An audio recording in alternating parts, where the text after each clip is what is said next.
पूरे भारतवर्ष में 74वां गणतंत्र दिवस मनाया जा रहा है, क्योंकि आज ही के दिन हमारा संविधान लागू हुआ था। इसके पीछे की कहानी हम सुबह भी थोड़ी सी सुना चुके हैं। फिलहाल हमने जो मुहिम शुरू की है कि जितने भी हमारे क्रांतिकारी हैं, जो कि एक तरफ से देखा जाए तो उनका ज़्यादा विश्लेषण नहीं मिलता है, तो हमने जो शुरू किया है कि आपके साथ स्वतंत्रता संग्राम सेनानी, जिनसे हमारे परीक्षा के पॉइंट ऑफ व्यू से जो भी इम्पोर्टेंट है, उसके साथ साथ इनकी जब कहानी हम सुनेंगे तो हमें कुछ ना कुछ नहीं, बहुत कुछ हमको सीख मिलेगी इनसे। ठीक है, तो उन्हीं चर्चा में आज रानी गाइडनल्यू यानी कि गिरालू कह लो तो आप पढ़ने में अच्छा रहेगा ना, तो रानी गिरालू की कहानी आज हम आपसे चर्चा करेंगे। पुनः नमस्कार। आइए देखते हैं यार, एक एक बात को हम आपको समझाते हुए चलते हैं क्या क्या चीज़ें हैं। देखिए, सबसे पहले सुबह की आज की क्लास में आपको ये जरूर समझाया गया था, लेकिन चूंकि आज इनका बर्थडे है तो आज के दिन इनका जन्म हुआ था और सुबह जो पढ़ाया गया सो ठीक है, वो तो आपको थोड़े समय में पढ़ाया गया। अभी इनको हम बताएंगे आपको कि जिस समय जो है इन्होंने स्वतंत्रता संग्राम में इन्होंने जब भाग लिया था उस समय इनकी उम्र क्या थी, और सोचो कि इन्होंने अपनी पूरी जवानी लगा दी किसमें, केवल भारत को आज़ादी दिलाने में। ये भी है, ऐसा नहीं है। अब हम लोग क्या करते हैं कि मेन हेड को समझ लेते हैं केवल, है ना, लेकिन आज इनकी भी कहानी हम समझेंगे कि क्या है इनकी कहानी। चलिए देखते हैं जरा। चश्मा लगाए, देखो कितनी प्यारी सी लग रही है। ये है रानी गिरालू।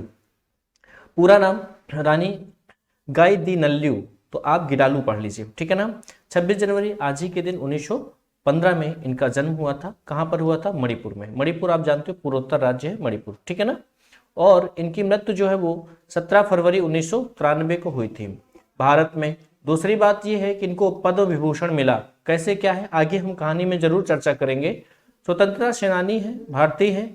झांसी की रानी लक्ष्मीबाई के समान ही वीरतापूर्वक कार्य करने के लिए इन्हें नागालैंड की लक्ष्मीबाई कहा जाता है।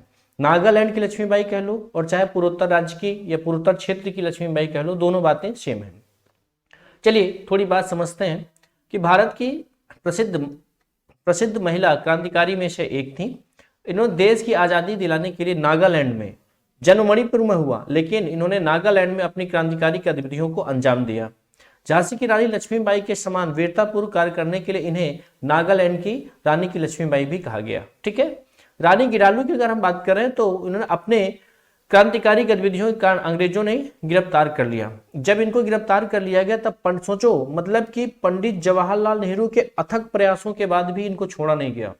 ऐसी कहानी, आइए समझते जरा। तब पंडित जवाहरलाल नेहरू ने कई वर्षों की सजा काट चुकी रानी को रिहाई दिलाने के बहुत प्रयास किए, किंतु अंग्रेजों ने उनकी एक भी बात नहीं मानी, क्योंकि वे रानी से बहुत भयभीत थे। ऐसा क्यों था? रानी से ये बहुत भयभीत थे। कारण क्यों? क्योंकि इन्होंने झांसी की रानी को देख लिया था ना, कि झांसी की रानी वो एक महिला थी, समझ रहे हो, उन्हें इनको नाकू चने चबवा दिए, तो ये भी एक